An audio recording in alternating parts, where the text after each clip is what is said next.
Good morning. My name is Lee, and this YouTube video is an instruction video on how to use a pendulum and the art of dowsing. We use a pendulum in order to communicate with our spirit guides.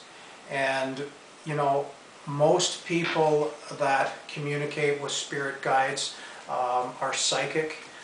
They will go into a trance in order to talk to their spirit guides. Our spirit guides are spirits that have our life plan.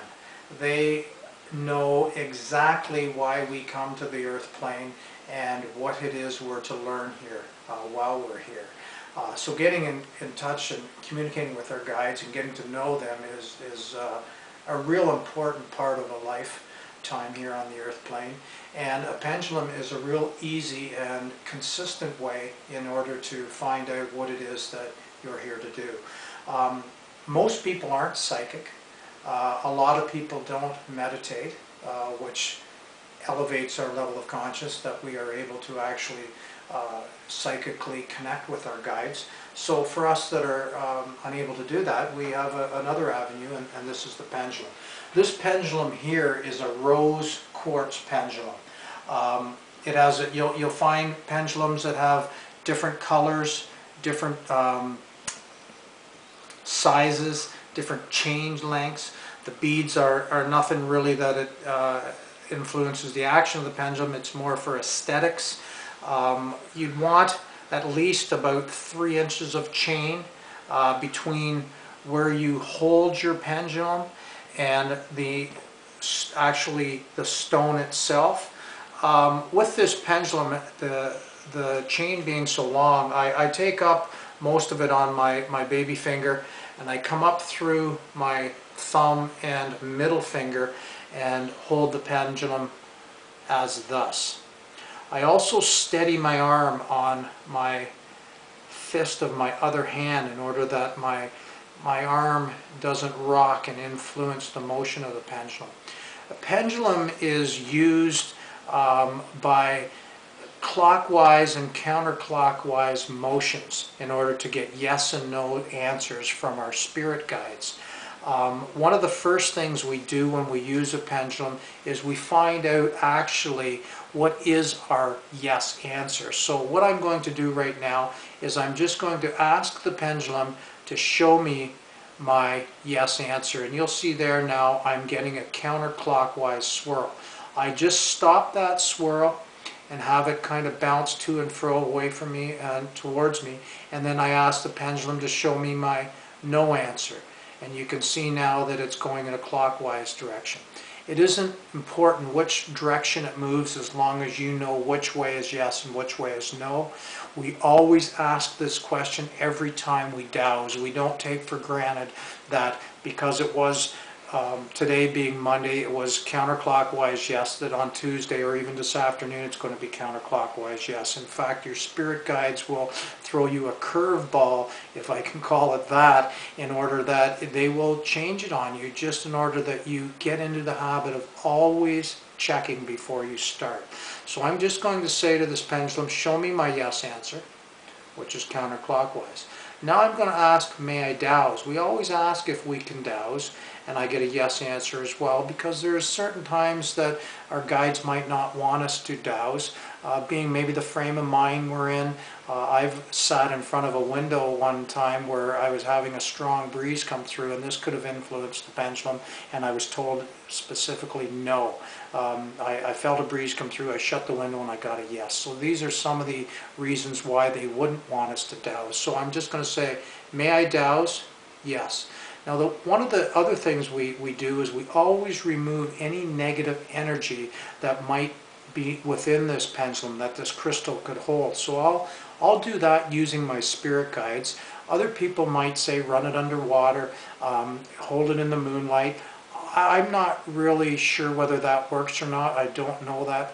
I don't know if that's truth or not, but I know my spirit guides vibrate at an energy, a frequency that can remove any negative energy that's within this pendulum. And I'm just going to say, please show me my yes sign after all negative energy is removed from this pendulum. And you can see now I'm getting my counterclockwise swirl. So I am ready to dowse now. One of the things I do is I always start by asking questions that I know the answer to. This builds a continuity between you and your higher self, your main guide. So what I do is, what I will do is I will say, I have 2 children. So I'm going to ask this pendulum, do I have 3 children? And automatically I get a clockwise swirl, which is my no answer. I'm going to ask, do I have 5 children? And again, I get a no answer. Then I always stop the directional swirl by just giving it a jiggle and having it come back to and fro towards me and away from me before I start my next question. Then I'll ask this pendulum, do I have 2 children? And now I get my counterclockwise swirl for me being my yes answer. I jiggle it, have it come back and forth, and I just leave it in that kind of positioning back and forth, to and fro, as I think of other questions I might want to ask this pendulum. This pendulum, again, I mentioned earlier, it's a rose quartz pendulum.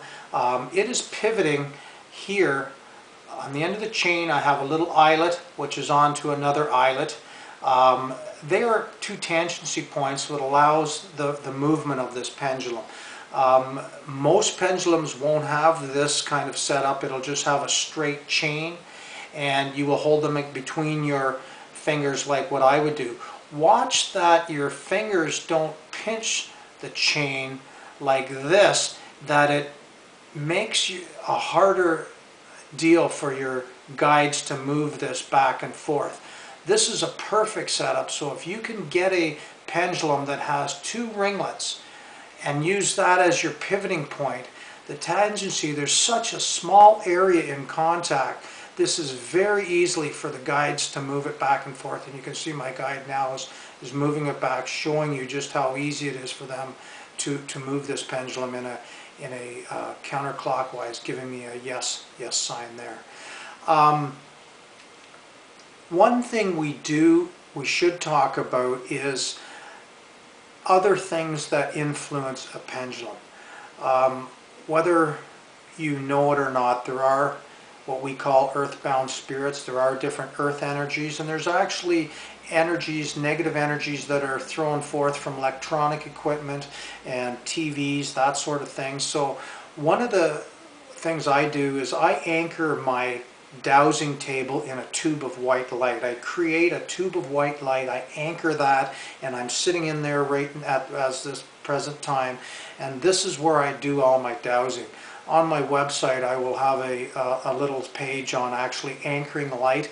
This will allow everyone to anchor a tube of light around their dowsing table wherever they feel comfortable in dowse, in order that no imperfect energy can actually influence this pendulum. We do have mischievous spirits that are around that will try to give you wrong answers. When you're on a spiritual path and you're trying to find out your truth, you're going to garner the attention of other energies that wish to withhold that from you. So having said that, always dowse within a tube of white light, and even better still, always have your home completely sealed in a capsule of white light. So having that done here where I am today, you can see this is a pendulum that will allow you to connect with your spirit guides, and just a little instructional video that will allow you to buy a pendulum and start to experiment with it, and start communicating with your spirit guides in order that you can find out your truth here on the earth plane. Thank you very much.